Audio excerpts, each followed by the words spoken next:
போன வாட்டி கேள்வியில் ஒரு கேள்வி பேலன்ஸ் இருக்குது சாமி. அது வந்து என்னன்னாக்கா, இந்த கோவிலுக்கு பற்றி தான் பேசிகிட்டு இருந்தோம் நிறைய விஷயம். சரி. அதில் வந்து பொதுவாக பெரிய பெரிய கோவில்லையோ நம்ம முருகர் கோவிலில் கூட பார்த்தீங்கன்னாக்கா இந்த பலிப்பீடம் இருக்குது. இது எல்லா கோவில்களும் பெரிய பெரிய கோவிலில் எல்லா 4 முக்கோணத்துலேயும் இருக்கும். இதில் வந்து காலையில் பார்த்தீங்கன்னாக்கா ஐயர் பூஜை பண்ணிவிட்டு ஒரு சாதம் வந்து பிண்டை பிடிச்சிட்டு அந்த பலிப்பீடம் மேலே வைப்பாங்க. இது எதுக்காக அந்த மாதிரி செய்கிறாங்க. அப்புறம் இந்த பீடத்துக்கு எதுக்கு பலி அப்படின்ற ஒரு வார்த்தை வச்சுருக்காங்க. பலினாலே வந்து ஒரு உயிரை எடுக்கிறது அப்படின்றது நம்ம நிறைய விஷயம் கேட்டிருக்கோம். அதனால் எதுக்கு இந்த மாதிரி பண்ணுறாங்க, இது எதுக்கு இந்த மாதிரி பேர் வச்சுருக்காங்கன்னு தெரிஞ்சுக்கணும் சாமி. அம்மன் கோயிலாக இருந்தாலும் பலிபீடம் இருக்கும். சரி, அம்மன் கோயிலில் ஆடு வெட்டுவாங்க, கோழி வெட்டுவாங்க, அதனால் அங்கே பலிபீடம் தேவை.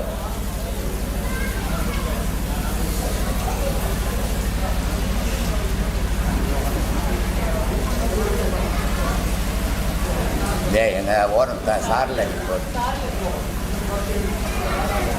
இந்த பக்கம் இப்படி தள்ளி போடு, தள்ளி.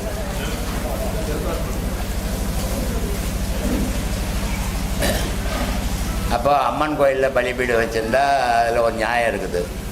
சிவன் கோயில்லையும் பலிபீடம் இருக்கும், முருகன் கோயில்லையும் பலிபீடம் இருக்கும், பெருமா கோயில்லையும் பலிபீடம் இருக்கும்.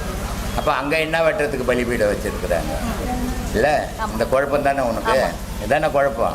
இது நிறைய பேருக்கு இந்த குழப்பத்திலே இருக்கிறாங்க. ஆனால் அது ஏன்னு கேட்கல. நீ கொஞ்சம் புத்திசாலித்தனமாக கேட்டிருக்கிற, பரவாயில்ல, சந்தோஷமான விஷயந்தான். ஆடு பலி வெட்டுறதுக்கு மட்டும் கோவிலில் பலிபீடம் தேவையில்லை. நம்ம செய்த பாவத்தை வெட்டுறதுக்கு தான் பலிபீடம் வச்சுக்குதாங்க. ஏன்னா அதனால தான் முதல்ல பலிபீடம் வச்சுருப்போம். பலிபீடத்துக்கு அடுத்தது சிவன் கோயிலில் நந்தி வச்சுருக்கோம். நந்திக்கு அப்புறம் ஒரு பொற்றாமரை வச்சுருக்கோம்.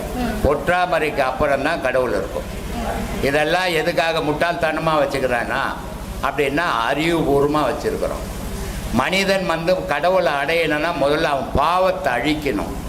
அந்த பாவத்தை அழிச்சிட்டு அந்த பொற்றாமரை குளத்தில் குளிக்கணும். அவன் பாவம் அன்னியோடு அழிஞ்சுதுன்னு அர்த்தம். அதுக்கப்புறம் தான் இறை தரிசனம் கிடைக்கும்ன்றதுக்காக இவ்வளவும் வகுத்து வச்சுக்குதும்மா. பலிபீடம்ன்றது கோழி ஆடு மாடு வெட்டுறதுக்காக இல்லை. பலிபீடம் உன் பாவத்தை வெட்டிட்டு வா, அப்போ தான் என்னை பார்க்க முடியுன்றதுக்கு தான் சாமிக்கு முன்னாடி பலிபீடம் வச்சுருக்குது. எல்லா கோவில்லையும் வச்சுருக்கிறதுக்கு காரணம் அந்த பாவத்தை அழிச்சிட்டு இவன் போகிறதில்ல. அந்த கோவில் உள்ளவே பாவத்தை செய்துன்னு உட்காந்துங்கிறாங்க. என்ன பண்ணுறது? கேட்டால் பொழப்புன்றான். அதனால் பாவம் அழிக்கிறதுக்கு தான் பலிபீடமே தவிர ஆடு மாடு வெட்டுறதுக்கு இப்போ கோவிலில் பலிபீடம் தவிர வீட்டில் கல் மேலே வச்சு வெட்டிடுவோம். அதனால் அந்த பலிபீடம்ன்றது மனிதன் செய்கிற பாவத்தை அழிச்சால்தான். அழிச்சிட்டு அந்த பொற்றாமரை குளம்ன்றது என்னன்னா புனித நீருன்னு அர்த்தம். அந்த புனித நீரில் நீராடினா தான் சுத்தமாகிடுவே. நீ சுத்தமானாடா என்ன நீ பார்க்க முடியும் அப்படின்றதுக்கு தான் அதெல்லாம் ஐதீகம் வச்சுருக்குது. இப்போ அடுத்த கேள்வி ஐயா, இப்போ வந்து மூலவர் பார்க்கறதுக்கு முன்னாடி ஃபர்ஸ்ட் பிள்ளையாரை பார்க்கணும். ஆமாம். அப்புறம் வந்து அடுத்ததான் மூலவர் பார்க்கணும். அப்புறம் அது மூலவரோட அப்புறம் இருக்கிற சாமி எல்லாம் பார்த்து போகலாம், லைனா அப்படி பார்க்கலாம். ஆனால் முதல்ல எந்த கோயிலில் போனாலும் பெரிய பெரிய கோயிலெல்லாம் பிள்ளையாரை தான் பார்க்கணும். இல்லை, அது பெரிய சாமி உள்ளே இருக்குது, அதை போய் பார்க்கறத விட்டு முதல்ல ஏன் பார்க்கணும் அப்படின்னு தான் என்ன குழப்பம். அடுத்து கடைசியாக வந்து முருகரை தரிசனம் பண்ணிட்டு தான் வருது. ஆமாம், அப்படி தானே வச்சுருக்குது. அதில் அப்படி தானே போய் கும்பிட்டுன்னுக்குறீங்க. இப்போ அந்த நாட்டினுடைய பிரைம் மினிஸ்டர் நீ பார்க்கணுன்னா யாரை பார்க்கணும்? அது வட்ட செயலாளர், அந்த வட்ட செயலாளரை பார்க்கணும். அப்புறம் அவர் மாவட்ட செயலாளர்கிட்ட இட்டு போவார். மாவட்ட செயலாளர் முதலமைச்சர்கிட்ட போவார். முதலமைச்சர் பிரதமர்கிட்ட இட்டு போவார். இதுக்கிடையில அப்போ முதல்ல யார் இருக்குது? சின்ன ஆளுக்குறாரு, வட்ட செயலாளர் இருக்கிறார். அவர் வழி விட்டால் தான் நீ போக முடியும். அதே மாதிரி உடலுன்ற உலகத்தில் மூலாதாரத்தில் முதல்ல பிள்ளையார் இருக்கிறார், ஏக்கம் இருக்குது. அது வழி விட்டால் தான் நீ அடுத்த கடவுளையே போய் தாண்டி பார்க்க முடியும்.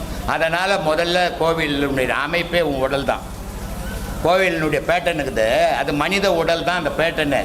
அதுக்கு தான் வாய் வாசப்படி தலை கோபுரம்னு வச்சுருக்குது. கோபுரத்தை பார்த்தா கோடி புண்ணியம் தான். கோயில் கோபுரம் இல்லை, உன் தலை உச்சியை பார்த்தீங்கன்னா உனக்கு புண்ணியம். ஆனால் அவன் கோயிலில் போய் பார்த்துன்னு கிடக்கிறான், தெரியல பாவம், என்ன பண்ணுறது? அதனால் இந்த முதல்ல நீ உன்னுடைய மூச்சாகப்பட்டது நீன்ற மூச்சு பிள்ளையாரை தான் அட்டன் பண்ணும். பிள்ளையாரை பார்த்த பிறகு தான் அம்பாலை பார்க்க முடியும். இந்த கிராமத்துல எல்லாம் பார்த்தீங்கன்னா அம்பாள் சிலை வச்சுருக்கோம். பாம்பு அப்படியே கண்ணை மூடிக்கணும், சிலையே தெரிய பாம்பு தான் தெரியும். அது மாதிரி மூலாதாரத்தில் குண்டலின்ற அம்பால அந்த விநாயகர் என்ற பாம்பு ராகு கேதுன்றது மூடிக்கினுக்குது. நீ முதல்ல இதை சந்தித்த பிறகு தான் அம்பாலையே நீ பார்க்க முடியும். அம்பாலை பார்த்தா தான் அவங்க அண்ணன்ற மகாவிஷ்ணு பக்கத்தில் இருக்கிற மூச்சை பார்க்க முடியும். அதை பார்த்தீங்கன்னா தான் ருத்திரனை பார்க்க முடியும். இப்படி படிப்படியாக போனீங்கன்னா தான் கடைசியை சிவத்தை பார்க்க முடியும். ஏன்னா வைகுந்தம் கைலாயம்னு 2 இருக்குது. வைகுந்தம்ன்றது சனி கிரகம், கைலாயம்ன்றது வெட்டவெளி. சனி கிரகத்துக்கு மேலே ஒரு கிரகம் கிடையாது. அப்போது வெட்டவெளி சிவமாக இருக்குது, வைகுந்தம் வந்து சனி கிரகமாகுது. அதனால தான் பெருமாளை கருப்பாக்கி வச்சுருக்குது. சனி கிரகத்துக்குள்ளே எது போனாலும் திரும்பி வராது. இங்கே கடலுக்குள்ளே ஒரு குறிப்பிட்ட இடத்துல மேலே ஃப்ளைட்டு போச்சுன்னா கீழே வலிச்சிக்கும், கப்பல் போச்சுனாலும் கீழே போகணும். இது வரைக்கும் எவனும் கண்டுபிடிச்சவனே கிடையாது. அதே மாதிரி கிரகத்துக்குள்ளும் சனி கிரகத்துக்குள்ளே எது உள்ளே போனாலும் திரும்பி வராது. அப்போது திரும்பி வராதது தான் அது வைகுந்தம் போயிடுச்சின்னு அர்த்தம். அதையும் தாண்டனா கைலாயம், அது சிவம் இருக்கிற இடம், வெட்ட வெளியே. அது அங்கே போனீங்கன்னா மறுபிறப்பு இல்லை. இதை தான் மகான்கள் செய்துன்னு அங்கே கடந்தான். ஆனால் மனுஷனால இங்கே பூமியை விட்டு போக முடியல. அதனால் இங்கேயே செத்து இங்கேயே பிறந்துக்கணுக்கிறோம். சொல். இன்னொரு கேள்வியா? முடிவோடு வந்துட்டு போடுக்குது. நீ சொல்லு சொல்லு சொல்லுமா. ராமாயணத்தில் வந்து ராவணனோட தகப்பன் வந்து பிராமணன். ராவணனோட தகப்பன் அப்பா விஸ்வர முனிவர் சொல்லிட்டு அவர் வந்து ஒரு பிராமணர். சரிங்களா? அவங்களோட தாய் வந்து கைகேசி, அவங்க வந்து ஒரு அரக்க குல பெண். இவங்களுக்கு பிறந்த ராவணன் வந்து மூர்க்க குணமாகவும், அப்புறம் வந்து கொஞ்சம் தப்பு எதுவும் சரிதான் தெரிஞ்சும் தவறு செய்கிற அநியாயத்துக்கு போகிறாங்க. நீங்கள் சொல்லியிருக்கீங்க தாய் தகப்பனோட பாவம் புண்ணியம் அவங்களோட விந்து மூலயமா தான் இந்த குழந்தைகளோட நல்வினை தீவினை எல்லாம் போகுது. அதனால் அவரோட தாய் வந்து ஒரு அரக்க குல பெண் இருந்தாலும் அவர் அந்த மாதிரி வழியில் போனார். இதே வந்து மகாபாரத்தில் வேதவியாசர், அவர் வந்து எல்லா முனிவர்களையும் அவர் மகா சிறந்தவர். அவர் எழுதின நூல்கள்லையும் வந்து மகாபாரதம் வந்து 5வது வேத நூலாகவே கருதப்படுகிறது. அப்படிப்பட்ட மகா வேதவியாசர் அவர் வந்து சத்தியவதி வந்து தன்னோட மகன் இருந்துட்டதால் விதவியாக இருக்கிற அவங்களோட மகாராணிகளுக்கு பிள்ளை பாக்கியம் வேணுன்றதுக்காக. வேதவியாசனுடைய அம்மா யாரு? சத்தியவதி. சத்தியவதி யாரு? அவங்க வந்து மீனவ குல பெண். மீனவர் குல பெண். ஆனால் சத்தியவதி வந்து கர்ப்பம் தரிக்கும் போது சத்தியவதி வரம் வாங்குறாங்க வேதவேசருக்கு கர்ப்பத்தில் இருக்கும்போது. நான் ஒரு மீனுக்கார பொண்ணு, ஆனால் என் பிள்ளைக்கு வந்து அந்த மீன் பாசனையே அந்த மீன் குணமே வரக்கூடாதுன்னு இவர்கிட்ட சத்தியவாக்கு வாங்குறாங்க பரசர முனிவர்கிட்ட. ஆமாம், அதுக்கப்புறம் பிறந்தவர் தான் வேதவேசர் இல்லையா? அந்த இந்த அதனால தான் நான் ஏற்கனவே சொல்கிறது, தாய் தகப்பன் எந்த வடிவம் எந்த குணங்கள் இருக்குதோ அது பிள்ளைங்க கிட்ட இருக்குன்ட்டு. சத்தியவதிக்கு கர்ப்பம் தரிக்க காரணமாக இருந்த முனிவர் வந்து மகான், அவர் கடவுளுக்கு சமமானவர். அதனால் அவருக்கு பிறந்த பிள்ளையும் அப்படியே இருந்தது அது இல்லையா? ஆனால் அதே மகாபாரத்தில் பாண்டுவுக்கும் இவருக்கும் பிறந்த புள்ள அப்பானுடைய நிலை என்ன? அதனால் வேதவேசர் வந்து பிராமணன் சூத்திரன் அப்படின்றதெல்லாம் இப்போ இடைக்காலத்தில் வந்தது தான் இந்த ஜாதிகள்லாம். இந்த ஜாதிகள்ன்றது என்ன அப்படின்னு முதல்ல தெரிஞ்சுக்கணும் நம்ம. இந்த ஜாதின்றது ஏதோ பிறப்பால் ஜாதி கிடையாது. இப்போ ஒரு கம்பெனியில் போய் வேலை செய்தீங்கன்னா ஒவ்வொரு தொழில் செய்கிறவனுக்கும் ஒவ்வொரு பேர் இருக்கும். அதே மாதிரி இந்த பூமிக்குள்ளே வேலை செய்கிறவனுக்கும் ஒவ்வொரு பேர். கணக்கு எழுதுறவனுக்கு கணக்கு புள்ள, தூது கொடுக்குறவனுக்கு முதலையாது, விவசாயம் பண்ணுறவன் படையாச்சி மன்னியர். இது மாதிரி ஊருக்கு தூது சொல்கிறவனுக்கு அவன் பறைன்றது ஒரு ஜாதி கிடையாது. மனித பிறப்பு எல்லாம் ஒன்று தான், இதில் வேற்றுமையே கிடையாது. இந்த ஜாதின்றது இடையில் தொழில் மாதிரி பிரித்தாங்க. அதை இன்றைக்கி அரசியல்வாதிங்க ஜாதியை வச்சுன்னு பொழப்பை நடத்தின்னுக்கிறாங்க. ஆனால் ஆதியில் ஜாதி கிடையாது. அரக்கன் ரிஷிகள் அப்படின்னு தான் வச்சுருந்தான்.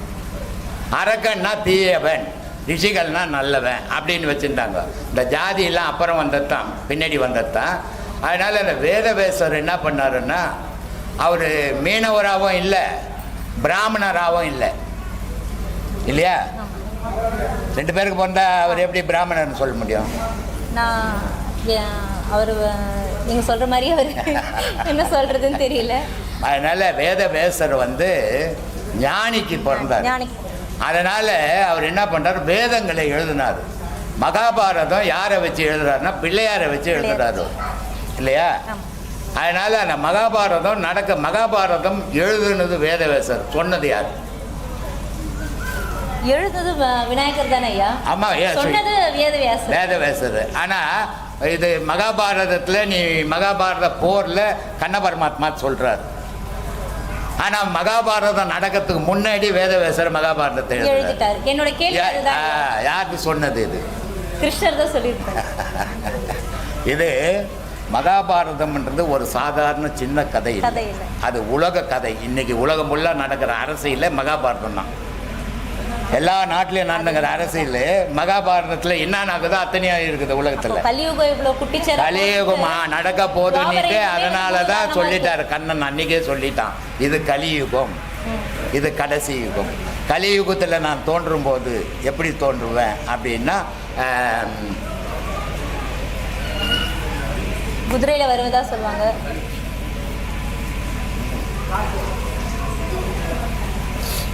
அந்த குதிரை மேல ஒரு கத்தி எடுத்துன்னு வாள் எடுத்துட்டு வருவாரு. கல்கி என்னன்னா காற்று. அந்த காற்றால கடல் பொங்க போகுது, கடல் பொங்கறதால உலகம் அழிய போகுது. இது நடந்தால்தான் ஜனங்கள் திருப்பி தோன்றி சுபிட்சமாக வாழ முடியும். இல்லைன்னா நான் நிற்கிறதுக்கு இடம் எல்லாம் போயிடும். இன்னொரு 1000 வருஷத்தில் உலகம் அழிஞ்சியே தீரணும். எல்லா மதங்களும் அப்போ அழிஞ்சிடும் இல்லையா? அப்போது வேதவேசர் என்ன பண்ணுறாருன்னா முன்கூட்டியே எழுதின்னு வர்றாரு. இதெல்லாம் இந்த பூமியில் நடக்க போகுது அப்படின்னு எழுதினார். சொல்லு இதுக்கு மேலே 50 வருஷமாக பேசினுக்கிறேன். மொழிபெயர்த்து சொல்கிற அளவுக்கு நம்மக்கிட்ட திறமசாலிங்க யாரும் கிடைக்கல, இன்னும் வரல. அது வருவாங்களோ வரமாட்டாங்களோ தெரியாது. அதுக்குள்ளே என்னுடைய ஆயுள் முடிஞ்சிடுமோ என்னமோ அதுவும் தெரியாது. ஆனால் நடக்கிறது நடக்கட்டும். இன்றைக்கி நான் பேசுறது என்றைக்காவது ஒரு நாள் உலகம் அறியும். இன்றைக்கி அறியலைனாலும் என்றைக்கோ ஒரு நாள் இந்த உலகத்தை அறியும். ஏன் சொல்கிறேன்னா, இந்த ஆன்மீகம்ன்ற போர்வையில் எந்த பகட்டு வேலையும் நான் சொல்கிறதுக்கு சொல்லிக் கொடுக்குறதில்ல என்னுடைய சீடர்களுக்கு. உண்மையாக இருங்க, உண்மையை பேசுங்க, உண்மையாக கடவுளை தேடுங்க. யார் இருந்தாலும் பிச்சைக்காரனாக இருந்தால் கூட நீ உயர்ந்தவன் அவனை தாழ்ந்தவன் நான் நினைக்காத. அவனுடைய நிலை, அவனுடைய பிறப்பு, அவன் செய்த பாவ புண்ணியத்துக்கு ஏற்ற மாதிரி அவன் படுறான். நீ உன்னுடைய பாவ புண்ணியத்துக்கு ஏற்ற மாதிரி நீ வாழற. அதே நேரத்தில் அவனை அவ்வளோ அசிங்கமாக நினைக்காம நீ இருந்தீன்னா அடுத்த பிறவிலே நீ நல்லா இருப்ப. இன்னொருத்தனை ஏளனப்படுத்தி இந்த பிறவியில் வாழ்ந்துன்னா அடுத்த பிறவியில் உன்னை 10 பேர் ஏளனம் பண்ணுற நிலைக்கு போயிடுவேன் அப்படின்னு சொல்லி கொடுக்குறோம். இதை ஒரு நாளைக்கு உலகம் உணரும். எதுக்கு சொல்கிறேன்னா ஐயா, உங்களோட பேச்சு மற்ற மொழிக்கு தெரியணும்னு சொல்லி நீங்கள் புரிய வைக்கிறதுக்கும் நான் இது வரைக்கும் பார்த்தவங்க புரிய வைக்கிறதுக்கும் ரொம்ப வித்தியாசம் இருக்குது. என்னன்னா, நீங்கள் எளிமையாக ஒரு வார்த்தையை சின்ன குழந்தைக்கு புரிகிற மாதிரி புரிய வைக்கிறீங்க. நானும் உங்களோட பேச்சை கேட்டு எனக்கு சுற்றத்தில் இருக்கிறவங்களுக்கு நிறைய பேருக்கு எனக்கு ஹிந்தி தெரியும், பெங்காலி தெரியும். அந்த மொழியில் நான் சொல்லி நிறையா பேர் இன்றைக்கி மற்றவங்களுக்கு சாப்பாடு போட ஆரம்பிச்சிட்டாங்க. அப்போ ஒருத்தவங்க சாப்பாடு போட்டாலும் முன்னெல்லாம் தடுப்பாங்க, வேணாம் போடாது அப்படின்னு சொல்லுவாங்க. இப்போ யாரும் தடுக்கிறது இல்லை. உங்களோட பேச்சு அந்த வீடியோலாம் காட்டி நான் சொல்லுவேன். இருந்தாலும் மக்கள் என்ன நினைக்கிறாங்களா, நான் ஆன்மீகத்தை என்னன்னா பயப்படுறாங்க. நான் இப்போ வரமாட்டேன், எனக்கு எல்லாம் முடிஞ்ச பிறகு தான் வருவேன் அப்படின்னு. எல்லாம் முடிஞ்சிட்ட பிறகு அங்கே இருக்க நம்ம விஷயம் வரவே முடியாது. மனசுக்குள்ள அந்த மாதிரி எண்ணங்கள் தோன்றும். எப்பவுமே ஆன்மீகத்துக்குள்ள போக முடியாது. அப்படியே கோயிலாக போயின்னு இருக்கலாமே தவிர ஆன்மீகத்துக்குள்ளே போக முடியாது. அவன் தேட முடியாது. ஊரில் கடவுளை தேடின்னு தெரியுவான். ஏன் சொல்கிறேன்னா, தன்னை தேடுறது ஒரு வழி, கடவுளை தேடுறது ஒரு வழி. உலகத்தில் இன்றைக்கி 90% கடவுளை தேடுறது தான். ஆனால் தன்னை தேடுறது ஒரு 10% தான் இருப்பாங்க. ஏன் தன்னை தேடணும்னா, இந்த உலகத்தை படைத்த கடவுள் எந்த கோயிலில் இருக்கிறாரு, எந்த ஊரில் இருக்கிறாரு, எந்த நாட்டில் இருக்கிறாரு, யாராவது அறிய முடியுமா? யாராவது சொல்ல முடியுமா? ஏன்னா முதல்ல உன்னையே தெரியலையே, நீ எங்கேருந்து கடவுளை கண்டுபிடிக்க அட்ரஸாக கொடுத்துக்கிறாரு. அதனால் முதல்ல உன்னை தேடு. உன்னை தெரிஞ்சுக்கின்னா கடவுள் யாருன்னு தெரியும். அதனால தான் உங்களை தேடுங்கன்னு சொல்லின்னுக்கிறேன். இப்போது நான் பேசுகிறது குழந்தைங்களுக்கு கூட புரியுது, மற்றவங்க பெரியவங்களுக்கும் இது புரியுது. ஒருத்தர் மலேசியாவிலேருந்து எனக்கு ஃபோன் பண்ணுறாரு. எத்தனையோ ஆன்மீக பேச்சுக்கள் கேட்குறேன் சாமி, அது 8வது மாடியிலேருந்து பேசுனா கீழேருந்து கேட்குற மாதிரி தான் இருக்கும், அது ஒன்றுமே புரியாது. ஆனால் நீங்கள் பேசுறது உள்ளத்துக்குள்ளே இறங்கி போகுது அப்படின்ட்டு. இது காரணம் என்ன அப்படின்னு பார்த்தோம்னா, நான் 1ஆம் கிளாஸ் கூட படிக்காது. மெயின் அதுதான். எல்லாரும் ஆன்மீகவாதிங்க என்ன பண்ணுறாங்கன்னா இப்போ புக்கை படிச்சுட்டு பேசிக்கிறாங்க, அனுபவத்தை விட புக்கை பார்த்துட்டு பேசிக்கிறாங்க ஆன்மீகம். அப்போது அவங்க படிச்சிருக்கிறதால இலக்கணம் இலக்கியம் கலந்து பேசும்போது அது மற்றவங்களுக்கு புரியாமல் போயிடுது. நான் படிக்காததால் நடைமுறையில் நம்ம திண்ணையில் உட்காந்து எப்படி பேசுகிறோமோ அப்படி பேசுறதால அது எல்லாருக்கும் புரியுது. இதுதான் காரணம். ரொம்ப அற்புதமான நிகழ்வுகள் இது உலகத்தில் எங்கே நடந்ததில்லை. ஏன்னா எல்லா ஆசிரம குருமார்களையும் என்ன நினைக்கிறாங்கன்னா ஜாதி மதம் மாதிரி வச்சுக்கினாங்க. எனக்கு சொந்தம், எங்கள் ஆசிரமத்துக்கு சொந்தம் அப்படின்றது. மகான்கள் யாருக்கும் சொந்தம் கிடையாது, இறைவனுக்கு சொந்தம். இறைவனை நோக்கி பயணம் பண்ணுவாங்க, அவங்க உலகத்துக்கே சொந்தம். அதனால் யார் ஒன்றாலும் வழிபடலாம், யார் ஒன்றாலும் வணங்கலாம், அது தவறே கிடையாது. அதை தெரிஞ்சுக்கணுன்றதுக்காக தான் இத்தனை சிலைகளையும் இத்தனை மகான்களையும் ஒரே இடத்துல பிரதர்ஷி பண்ணி கும்பாபிஷேகம் நடத்த போகிறோம். அதனால் அப்படிப்பட்ட ராமகிருஷ்ணர் மாதிரி இன்னொரு மகான் வர முடியாது. ஏன் சொல்கிறேன்னா எல்லா மகான்களுமே எல்லா விஷயத்தையும் மக்களுக்கு சொல்லிட்டு போயிருக்கிறாங்க. ஆனால் ராமகிருஷ்ணர் என்ன பண்ணார்னா இந்த மக்களுக்கு எப்படி புரிய வைக்கிறது அப்படின்னு சின்ன சின்ன கதைகளை சொல்லி அவனுக்கு ஆன்மீகத்தை புரிய வச்சார். அந்த ஆற்றல் வேறு யாருக்கும் வரல. அப்படிப்பட்ட உத்தம மகான்கள் ராமகிருஷ்ணர். அவர் கல்கட்டாவில் பிறந்து அவர் ஆசிரமத்தில் ராமகிருஷ்ணர், சாரதா தேவி, விவேகானந்தர் 3 பேர் சமாதியுமே அங்கே இருக்குது. கல்கட்டாவில் இருக்கிறவங்க போய் பாருங்கள், முக்கியமான இடம் அது. கங்கை நதிக்கு அந்த பக்கம். ஆமாம், முக்கியமான இடம் அது. அதை ஒவ்வொரு மகானம் இருக்கிற இடத்துக்கு இந்த பாதையில் இருக்கிறவங்க போனீங்கன்னா உங்களுக்கு அதுக்கு பலன் உண்டு நிச்சயம். ஆனால் இந்த பாதையில் இல்லாதவங்க மகான்களுக்கு போகிறதால ஒரு பயணம் கிடையாது. அதனால் அப்படிப்பட்ட உத்தம மகான்களை உலகம் வரையே செய்யணுன்றதுக்காக தான் இது செய்துன்னு இருக்கிறோம். இது அவங்க அதனால் அங்கே கல்கட்டாவில் இருக்கிறவங்க வர முடியாது, பக்கத்துலேயே பார்ப்பாங்க, செலவு ஜாஸ்தி ஆகும். இதெல்லாம் யோசித்து வராமல் இருப்பாங்க. அதை நம்ம ஒன்றும் குறை சொல்ல முடியாது. வரவங்க வரட்டும். அப்புறம் ஐயா ராமகிருஷ்ண பரமஹம்சர் ஒரு வார்த்தை சொன்னார், டக்கா மாட்டி டாக்கா அப்படின்னா பணம் தான் மண்ணு தான் பணம்னு சொன்னார். இதுக்கு ஒரு உள்ள அர்த்தம் என்ன ஐயா? டக்கா மாட்டி டாக்கானா மண்ணு தாண்டா பணம் தாண்டா மண்ணுன்னு சொல்லி. ஆமாம், அது காரணம். இப்போ நீங்கள் கல்கட்டாலேருந்து வந்துருக்குறீங்க. ஆமாம், பணம் இல்லைன்னா வர முடியுமா? ட்ரெயினில் நான் ஆன்மீகம் கற்றுக்க போகிறேன், நான் விடுவானா? இல்லை, விட மாட்டான். அதே நேரத்தில் இங்கே வந்தால் வேஸ்ட் எடுக்கணும், டவுல் எடுக்கணும், இங்கே சாப்பாடு செலவு பார்க்கணும், எல்லாமே பார்க்கணும். அப்போ இது பணம் இல்லாத நடக்குமா? நடக்காது. இதை தான் அவர் சொன்னார். இந்த உலகம்ன்றது பணத்தில் மிதந்துக்கினுக்குது, கடவுள் பணத்தில் மிதக்குது இல்லை. மாட்டிட்டாக்கா அது மண்ணு தான் பணம், பணம்ன்றது மாறினா தானே. இவன் தான் மாறாம பணமே வாழ்க்கைன்னு முடிச்சுக்கிறான். அந்த நேரத்தில் ஐயா அவரை பைத்தியக்காரன் நினைச்சாங்களே, நல்ல கருத்துல சொன்னார். எவ்வளோ பேர் அவரை ஒரு முட்டாளுன்னாங்க, அவரை ஒரு பைத்தியக்காரன்னாங்க. அவருக்கு ஆன்மீகத்தில் உச்சத்தில் போகும்போது லூஸ் மோஷன் ஆகிப்போச்சு. அந்த மாதிரி போகும்போது அவர் என்ன பண்ணிட்டாங்கன்னா பைத்தியம் பிடிச்சி போய் அந்த ஆள் பேசி கிடக்கிறான் அப்படின்ட்டாங்க. அவ்வளோ பெரிய மகானை. ஏன்னா எல்லா காலத்திலையும் உணர்றவனும் உண்டு, அதே நேரத்தில் எல்லா காலத்துலேயும் ஒருத்தனை குறை சொல்லியே வாழறவனும் உண்டு. இது ஒரு காலம் இல்லை, எல்லா காலகட்டத்திலையும் இருந்துருக்குது. அதனால தான் நன்மையும் தீமையும் கலந்து பேசியிருக்கிறாங்க ஒவ்வொரு மகானும். அது மாதிரி ராமகிருஷ்ணர் மாதிரிலாம் ஒரு மகான் கிடைக்கிறது ரொம்ப அரிது. இந்த மக்களுக்கு எவ்வளோ எளிமையாக புரிய வைக்க முடியுமோ அவ்வளோ எளிமையாக புரிய வச்சார் பேசி.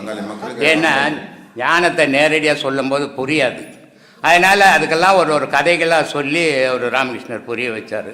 விவேகானந்தர் உலகம் ஃபுல்லாக புரிய வச்சார். இதெல்லாம் ஒரு அற்புதமான நிகழ்வுகள், அற்புதமான காலங்கள். அது இனிமேல் அப்படிப்பட்ட உத்தமர்கள் வருவாங்களா இந்த உலகத்துக்குன்னு தெரியாது. அதனால் வரவங்க வரட்டும். அவங்க இருக்கும்போது ஐயா ராமகிருஷ்ண பரமஹம்சர் இருக்கும்போது ஒரு மனசாக அவங்க பைத்தியக்கார மாதிரி தெரிஞ்சுட்டு இருந்தாங்கன்னு சொல்லிட்டு அவங்க அப்பயே கல்கத்தாவில் ஒரு பெண்கள் சோனாகாட்சின்னு ஒரு ஏரியா இருந்தது. அங்கேருந்து ஒரு பெண்ணை வர வச்சு இவர்கிட்ட விட்டாங்க. இதாவது தெரியுமா அப்படின்னு நினச்சிது. ஆனால் அந்த பெண்மணியை அவங்க வணங்க ஆரம்பிச்சிட்டாரு ஐயா ராமகிருஷ்ண பரமஹம்சர். இப்போ இந்த மக்கள் இருக்கிறாங்களே ஆன்மீகத்தில் உச்ச நிலையில் ஒரு குரு பெண்ணா ஆனா பார்க்க மாட்டான், பார்க்கக்கூடாது. பார்த்தான்னா அவன் அஞ்ஞானி ஆகிடும். உடலை பார்க்கறதில்ல ஞானியினுடைய வேலை, ஆன்மாவை பார்க்கறது ஞானியினுடைய வேலை, ஆன்மாவை பார்க்கறது கடவுளினுடைய வேலை. இந்த ரெண்டுக்கும் ஒரு செயல்தான். ஆனால் பெரிய மகான்கள் அது மாதிரி பார்க்கும்போது என்ன போச்சுன்னா அந்த அஞ்ஞானிகள் அவங்கள தவறான முறையில் பேச ஆரம்பிச்சிடுறாங்க. அதனால் மகான்கள் என்ன பண்ணாங்கன்னா நமக்கு எதுக்கு இது எப்படியாவது போட்டோம், சொல்கிற வரைக்கும் சொல்லிட்டு போயிடலான்னு விட்டுட்டாங்க. ஆனால் குருமார்கள் உத்தம குருமார்கள் சொன்னபடி நடந்திருந்தால் நிறைய மகான்கள் பெண்கள்லேயும் வந்திருக்கலாம். ஆனால் அது வர முடியல. காரணம் சமுதாயம் தடுத்துருது.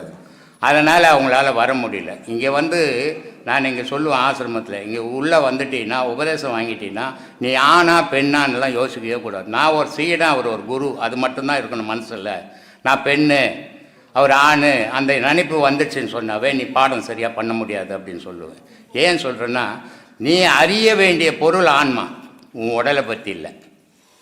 அதனால் நீ அந்த நிலையிலே நின்று பாடம் பண்ணும்போது தான் உனக்கு அது சிறப்பு தரும். ஆனால் நீ அதை விட்டுட்டு நான் பெண்ணு, எனக்கு வெக்கங்குது, ஞானம் இருக்குது நீட்டு போனீன்னாக்கா நீ சரியான முறையில் பாடம் பண்ண முடியாது. நான் நம்ம சீடர்களுக்கு சொல்லுவேன், இங்கே வரும்போது நீங்கள் ஆடைகள்லாம் போட்டுக்கணும், இது பப்ளிக் இடம்.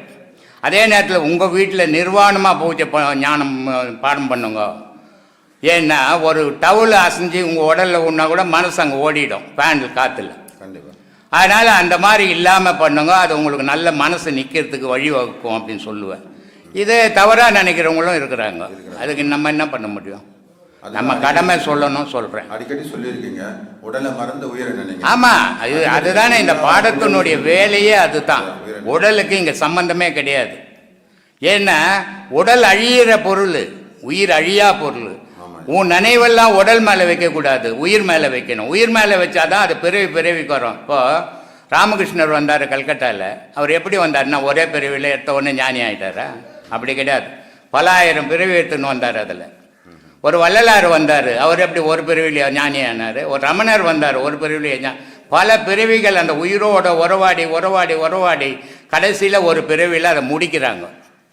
அப்போது நம்மளும் உயிரோடு உறவாடிக்கினே இருக்கும்போது ஒரு பிறவியில் நம்ம வாழ்க்கையை முடிப்போம், இறைவனோட கலப்போம். அதுக்காக தான் இந்த பாடம். அதை சீராக செய்யணும், செய்தாங்கன்னா அது அவங்களுடைய பாக்கியம். அனைவருக்கும் மீண்டும் ஆத்மானுக்கும். இந்த ஆசிரமத்தில் நான் ஒரு சிறப்பான விஷயம் ஒன்று கண்டேன். ஒரு 16 வருஷத்துக்கு முன்னால் ஒரு ஆந்திராவில் ஒரு ஆசிரமத்துக்கு போனேன். நாங்கள் ட்ரீட்மெண்ட்டுக்காக போனப்போ அங்கே வந்து பாகுபாடு எப்படின்னா, ஒரு விஐபிக்கு ஒரு குஷன் போட்டிருக்கோம், அதுக்கப்புறம் ஒரு வேறு மாதிரியான குஷனு, அப்புறம் ஒரு சேரு, அதுமாதிரி லாஸ்ட்டில் கீழே உட்காந்துருப்பாங்க. அந்த மாதிரிலாம் பாகுபாடெல்லாம் இருந்தது. நான் வந்து இங்கே வரும்போது, ஆசிரமத்துக்கு வரும்போது இங்கே ஒரு பாகுபாடு இல்லை. இங்கே வந்து யார் உயர்ந்தவங்க தாழ்ந்தவங்க எதுவுமே இல்லை. இங்கே யார் என்ன பேர் கூட கேட்கறதில்ல, எல்லாம் ஐயான்னு கூப்பிட்றது தான். ஐயா அந்த மாதிரி வச்சுருக்காங்க அந்த ஆசிரமம். நான் இது வரைக்கும், நான் சின்ன வயசுலேருந்து இது வரைக்கும் நான் இந்த மாதிரி ஒரு இடம் எனக்கு பார்த்ததே இல்லை. எல்லாரும் அன்போடு இருக்கிறாங்க. அன்பே சிவம், மனமே குருன்னு ஐயா சொல்லுவாங்க. அதே மாதிரி இருக்காங்க. அனைவருக்கும் ஆத்மானுக்கும் மிக்க மிக்க நன்றி. ஆத்மானுக்கும் இது பல ஆசிரமத்துங்களில் அந்த மாதிரி இருக்கிறாங்க, சில ஆசிரமத்துங்களில் அந்த மாதிரி கிடையாது. எல்லாரும் ஒன்று தான். இங்கே நீ கடவுளை தேடும்போது பணக்காரனா ஏழையான கடவுள் பார்க்கறது இல்லை, உன் ஆன்மாவை தான் பார்க்குறான். பணக்காரனா ஏழையான்னு பார்க்குறது உலகம். உலகத்தில் நீ பார்க்கும்போது பணக்காரனா போ, ஏழையா போ, உயர்ந்தவனா போ, தாழ்ந்தவனா போ. ஆனால் இந்த ஆசிரமத்துக்குள்ளே வந்துட்டீங்கன்னா இங்கே யாரும் உயர்ந்தவங்க கிடையாது, யாரும் தாழ்ந்தவங்க கிடையாது, யாரும் பணக்காரங்க கிடையாது, யாரும் ஏழை கிடையாது. எல்லாரும் ஒன்று தான். அதை தானே அன்பு அன்பு அன்புன்னு சொல்லிங்கிறேன். கடவுளே அன்புல தான் இருக்கிறான். நீங்களே அன்பாக இல்லைன்னா அப்புறம் கடவுள்கிட்ட எப்படி நெருங்குவீங்க? நீங்கள் முதல்ல அன்பாக இருக்க பழகணும். அந்த பழக்கத்துக்கு தான் இங்கே சொல்லிக் கொடுக்குறோம் அப்படின்றோம். ஏன்னா இங்கே ஏற்றத்தாழ்வே வரக்கூடாது, மனபேதமே வரக்கூடாது. வராத நிலையை கொண்டு போகணுன்னு தான் நான் ஆசைப்பட்டு செய்துன்னு இருக்கிறேன். மற்ற ஆசிரமத்தில் அவங்க உடலை பார்க்கும்போது பணக்காரனா ஏழையான்ற எண்ணங்கள் வந்துடுது. அதனால் அவங்கெல்லாம் அப்படி பண்ணுறாங்க. இங்கே நம்ம அப்படி பண்ணுறது இல்லைப்பா. எனக்கு ஒரு வேண்டுகோள் ஐயா. சொல்லுப்பா. இப்போ நம்ம தமிழ்நாட்டுக்காக நீங்கள் தமிழில் பேசுகிறீங்க, சரியாக மக்கள் பக்தியிலையோ இருந்தவங்க மாறி இருக்காங்க. அவங்களோட இங்கே உபதேசத்துக்கு வாங்காமல் இருந்தும் நிறைய பேரோட வாழ்க்கை மாறி இருக்கு. அதே மாதிரி நார்த் இந்தியாவிலையும் தெரிகிற மாதிரி நீங்கள் பேசுகிறத மொழிபெயர்த்து சொன்னாக்கா இன்னும் மக்கள் நல்லா இருக்கும். அதை செய்யக்கூடிய ஆள் இல்லை. இப்போ இது ஆங்கிலத்திலேயே மொழிபெயர்த்து பேசலாம். இப்போ இவர் இருந்தார் புட்டபர்த்தி சாய்பாபா, அவர் தெலுங்கில் பேசுவார், அதை ஆங்கிலத்தில் மொழிபெயர்த்தாங்க. இது மாதிரி எல்லா மகான்களும் தமிழ்நாட்டில் பேசின மகான்கள் எல்லாம் மொழிபெயர்த்து தான் வெளிநாடெல்லாம் போச்சு. ரமண மகரிஷியை பால் பிரண்டன் ஒருத்தர் இங்கிலாண்டுக்கார், அவர் வந்து சந்தித்து அவர் பார்த்து இவருடைய அனுபவங்களை தெரிஞ்ச பிறகு தான் அவர் இந்தியா ஃபுல்லாக சுற்றின்னு வர்றார். ஒவ்வொரு மகானையும் தேடிக்கின்னு இங்கிலாந்து அனுப்புது. அம்சி கூட யாரும் அவருக்கு நினைக்கிற மாதிரி மகான்கள் கிடைக்கல. கடைசியில் ஊருக்கு திரும்பும்போது காஞ்சி பெரியவர்கிட்ட போகிறார். காஞ்சி பெரியவர் சொல்கிறாரு, இது மன சம்பந்தப்பட்ட விஷயம், இது மத சம்பந்தப்பட்ட விஷயம். இங்கே வந்து நீங்கள் கிறிஸ்துவன், நீங்கள் இங்கே வந்து அலோடு கிடையாது. அதனால் ஜாதி மதம் இல்லாத ஒருத்தர் இருக்கிறார் ரமண மகரிஷி, அவரை போய் சந்தி அப்படின்றாரு. அப்போ அவர் என்ன பண்ணுறாரு, என்னத்தை இவ்வளோ பேரை சந்தித்து நமக்கு ஒன்றும் தெரிஞ்சிக்கல, இவர் மட்டும் போய் என்ன சந்தித்து போக போகிறோன்னு ஊருக்கு கிளம்பும்போது கூடு விட்டு கூடு பாஞ்சி காஞ்சி மகான்னு அவர்கிட்ட போய் சத்தியம் வாங்குறார் பால் பிரண்டன்கிட்ட, நீ வந்து ரமணரை பார்த்தே தீரணும் அப்படின்ட்டு. பால் பிரண்டன் ரமணரை பார்த்துட்டு அவர்கிட்ட இருந்த அனுபவங்களை தெரிஞ்சுக்கின்னு ரமண விஜயம்னுட்டு ஒரு புக்கு எழுதினார். என்ன இந்திய பொக்கிஷம்னு ஒரு புக்கு எழுதினார். அவர் இன்னைக்கு உலகம் ஃபுல்லாக பரவி இருக்கிறதுக்கு அந்த மொழிபெயர்ப்பு தான். ஒரு சின்ன கேள்வி சொன்னோம்.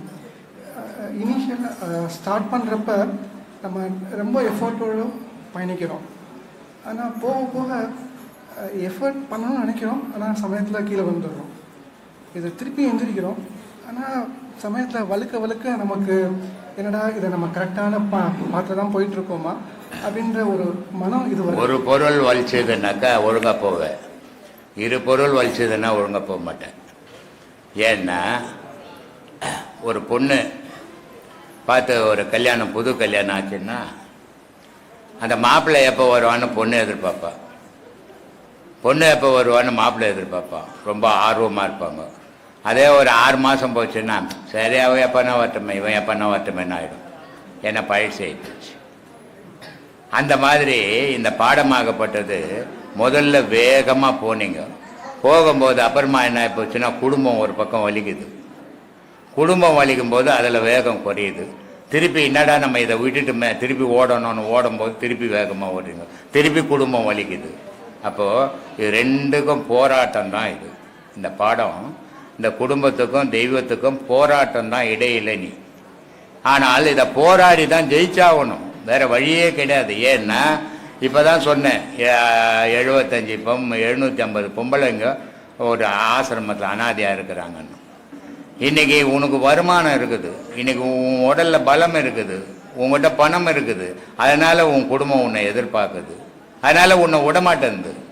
ஆனால் நாளைக்கு உன் பணமும் போய் உன் உடலில் பலமும் போச்சுன்னா உன்னை ஓரமாக போய் உட்காருன்னிடும். அந்த உட்காரும் போது உனக்கு யாரும் திக்கு இருக்க மாட்டான், அன்றைக்கி இந்த தெய்வந்தான் திக்கு இருக்கும். அதனால தான் சொன்னான், திக்கற்றவருக்கு தெய்வமே துணை எண்ணம். அதனால் தெய்வந்தான் மனிதனுடைய பிறப்புலேருந்து இறப்பு வரைக்கும் கூட வரக்கூடிய சக்தி அதுக்கு மட்டும்தான் உண்டு. உன் மனைவிக்கு கிடையாது, உன் தாய்க்கு கிடையாது, உன் தகப்பனுக்கு கிடையாது, யாருக்கும். எல்லாம் இடையில வந்தவங்க இடையில போகிறவங்க. நம்ம வாழறதே ஒரு சுற்றுலா இடம் மாதிரி தான், ஒரு டூரிஸ்ட் சென்டர் தான். எல்லாரும் வரோம், எல்லாரும் சேர்றோம், எல்லாரும் பேசுகிறோம், எல்லாரும் பழகிறோம். அவங்க வசதிக்கு ஏற்ற மாதிரி செலவு பண்ணி இருக்கிறான், இங்கே வசதி முடிஞ்சவொடனே கிளம்பிடுறான். அந்த மாதிரி மூச்சுன்ற பணம் மனுஷங்கிட்ட எவ்வளோ இருக்குதோ அந்தந்த வசதிக்கு ஏற்ற மாதிரி அவன் இங்கே வாழறான். அந்த மூச்சுன்ற பணம் அவனுக்கு செலவழிஞ்சோன்னா அவன் பயணம் கட்டிடுறான். இந்த உலகம்ன்றது ஒரு டூரிஸ்ட் சென்டர் தான். இங்கே யாருமே நிரந்தரமானவன் இல்லை. பணக்காரனாக இருந்தாலும் ஏழையாக இருந்தாலும் மண்ணுக்கு தான் போகிறான், படித்தவனாக இருந்தாலும் முட்டாளாக இருந்தாலும் மண்ணுக்கு தான் போகிறான். இங்கே யாரும் உயர்ந்தவன் இல்லை, யாரும் தாழ்ந்தவன் இல்லை. இறைவன் ஒருத்தனே உலகத்தில் உயர்ந்தவன். அவனை உயர்ந்தவனும் யாரும் இல்லை, அவனை விட தாழ்ந்தவனும் யாரும் இல்லை, அவனை விட இரக்கமுள்ளவனும் யாரும் இல்லை, அவனை விட கெட்டியானவனும் யாரும் இல்லை. அப்படிப்பட்ட இறைவனை அடையணும்னா இவ்வளோ போராட்டங்களை நம்ம சந்தித்து தான் ஆகணும். சந்தித்து அதில் வெற்றி பெறணும், அதுதான் முக்கியம். அந்த வெற்றியை நோக்கி பயணம் பண்ணுங்க. இதெல்லாம் இயற்கை, இடையில வரும், இடையில போகும் அப்படின்னு தள்ளி விட்டுக்கினே இது இல்லை நான் தேடுறது, இது இல்லை நான் தேடுறதுன்னு உங்களுடைய பயணம் தொடர்ந்துக்கினே இருக்கணும். உங்களுடைய பயணத்தில் தடைப்படக்கூடாது, சோர்வு வரக்கூடாது, தோண்டு போகக்கூடாது. போனீங்கன்னா உங்களுடைய பயணம் தடைப்பட்டு போயிடும். நீங்கள் வச்சுக்கிற இலக்கை அடைய மாட்டீங்க. ஆனால் உலக விஷயத்தில் எல்லாத்துக்கும் ஒரு இலக்கு வைக்கிறீங்க, ஒரு வேலைக்கு ஒரு இலக்கு வைக்கிறீங்க, வாழ்க்கை ஒரு இலக்கு வைக்கிறீங்க, படிப்பு ஒரு இலக்கு வைக்கிறீங்க. ஆனால் எல்லாத்துலேயும் வெற்றி அடையிறீங்க. ஆனால் தெய்வத்துக்கு இலக்கு வச்சு வெற்றி அடைய மாட்டேன்றீங்க. அதை வெற்றி அடைஞ்சிங்கன்னா அதுதான் முழுமையான வாழ்வு, 6 அறிவு மனிதனுடைய வாழ்வு. மீதி எல்லாம் 3 அறிவு மனிதனுடைய வாழ்வு தான். அதனால் அந்த வாழ்க்கையை வைராக்கியத்தோட பயணம் பண்ணுங்க. இதெல்லாம் இடையூறு வரும் தெய்வ வழிபாட்டில், இந்த இடையூறுகளுக்கெல்லாம் நான் அஞ்ச மாட்டேன், நான் தாண்டி போயிடுவேன்னு போய்க்கினே இருக்கும்.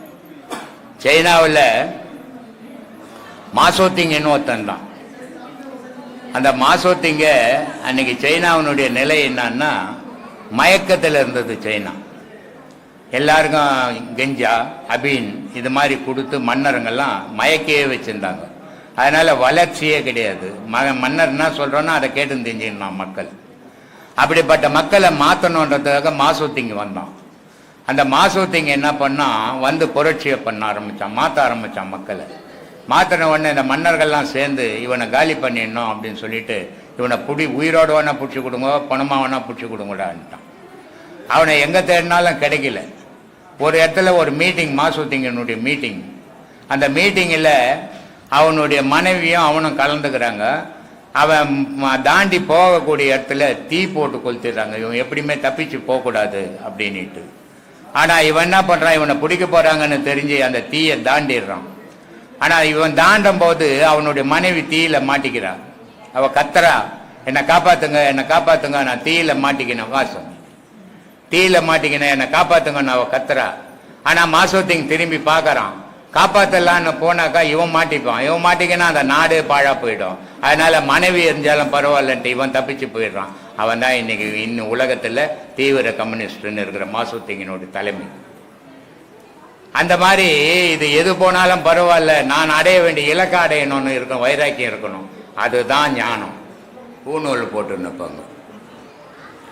அந்த பூநூலை ஆணி ஆவட்டம் வந்தால் மாற்றிடுவாங்க. அதில் ஒவ்வொருத்தரும் ஒவ்வொரு விதமாக போட்டிருப்பாங்க. ஒருத்தர் 3 நூல் போட்டிருப்பாங்க, ஒருத்தர் 5 நூல் போட்டிருப்பாங்க, ஒருத்தர் 8 நூல் போட்டிருப்பாங்க. அவங்களுடைய இதுக்கு ஏற்ற மாதிரி போட்டிருப்பாங்க. ஆனால் இந்த பூநூல் மேலே நம்ம தண்ணி ஊற்றுறோம், அது அழுக்காகும், அழுக்கு சேரும், அது நாளடைவில் மக்கி போயிடும், அறுந்து போயிடும். ஆனால் அது அறுந்து போனால் வேறு பூநூலை மாற்றிக்கிறோம். ஆனால் உள்ளே இருக்கிற நூல் அறுந்ததுன்னா மாற்ற முடியுமா? அறுந்ததுன்னா நம்ம இருப்போமா? சிந்திச்சு பார்க்க மாட்டோன்றோம்.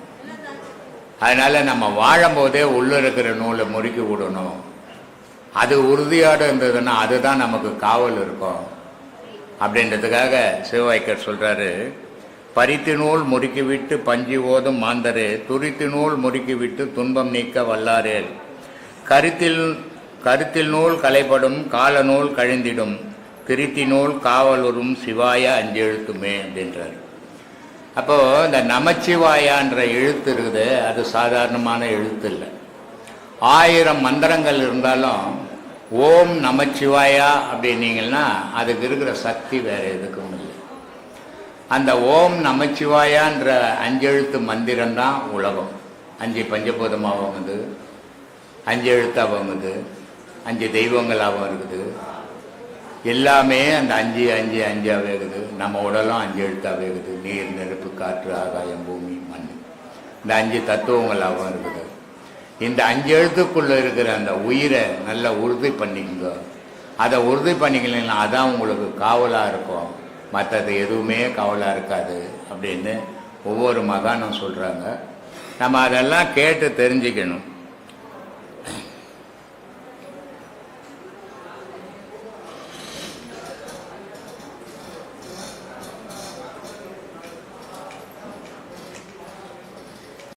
காலையில் சாயந்தரம் நான் குளிச்சுட்டு பூஜை பண்ணுவோங்க அப்படின்னு சொல்கிறாங்க. ஆனால் நீ தண்ணியில் இல்லை, தரையில் இருக்கிற. ஆனால் தரையில் இருக்கிறவன் 2 வேளை போய் குளிச்சுட்டு தான் நான் சாமி கும்பிடணுன்ற. அதனால் உனக்கு என்னடா வரும்?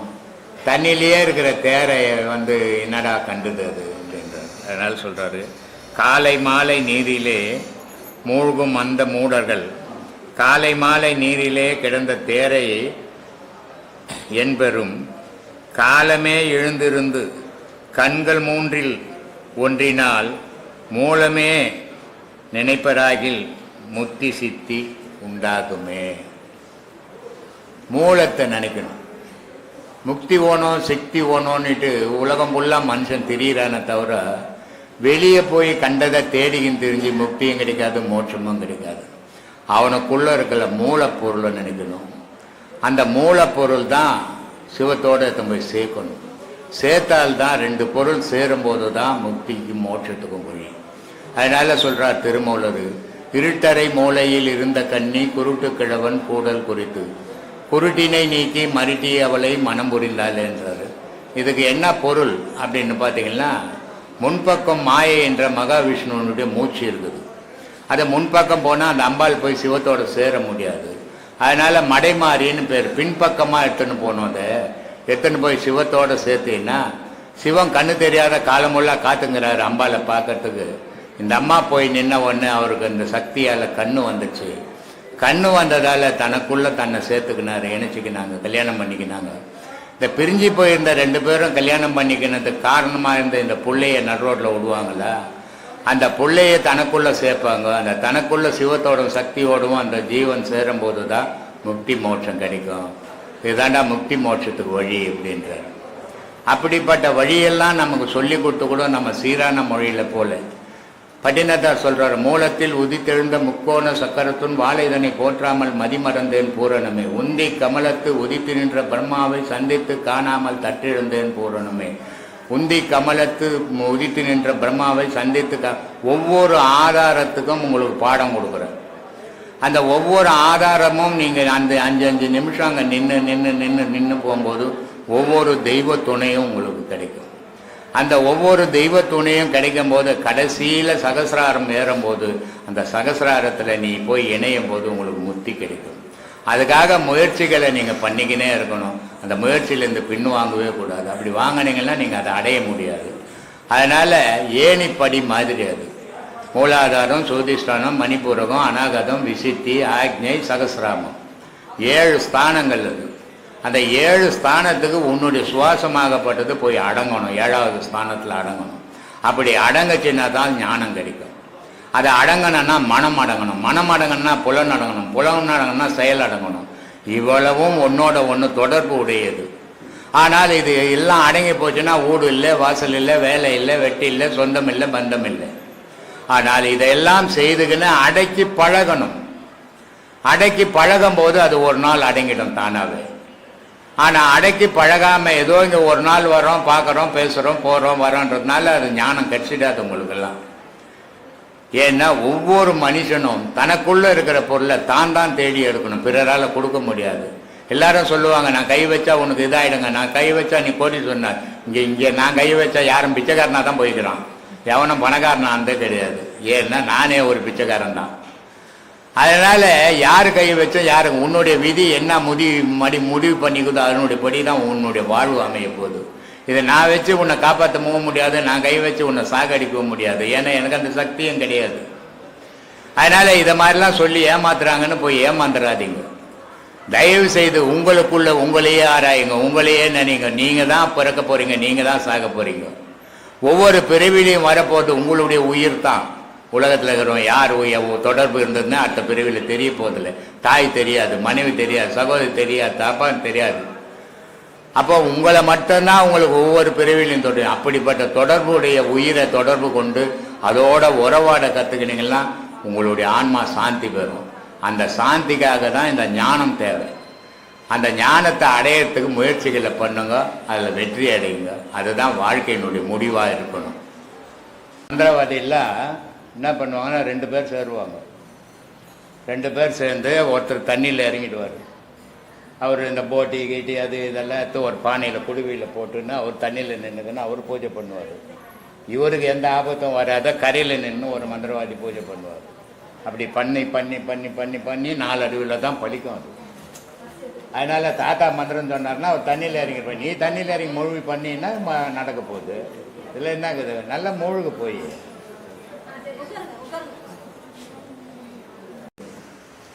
அன்னதானம் வழங்குறாங்க.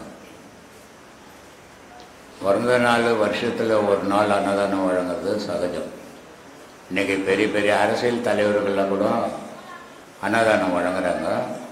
ஒரு டிக்கெட்டு போடுறாங்க, போட்டு கடைக்கடையாக வசூல் பண்ணி பாதி அதில் பாக்கெட்டில் போட்டுக்கின்னு மீதி இதில் அன்னதானம் போடுறேன்னு போட்டு அதை ஒரு ஃபோட்டோ எடுத்து தலைமைக்கு அனுப்பிச்சு நான் அன்னதானம் போட்டேன்னு காட்டிக்கிறதுக்கு அதை போடுறாங்க.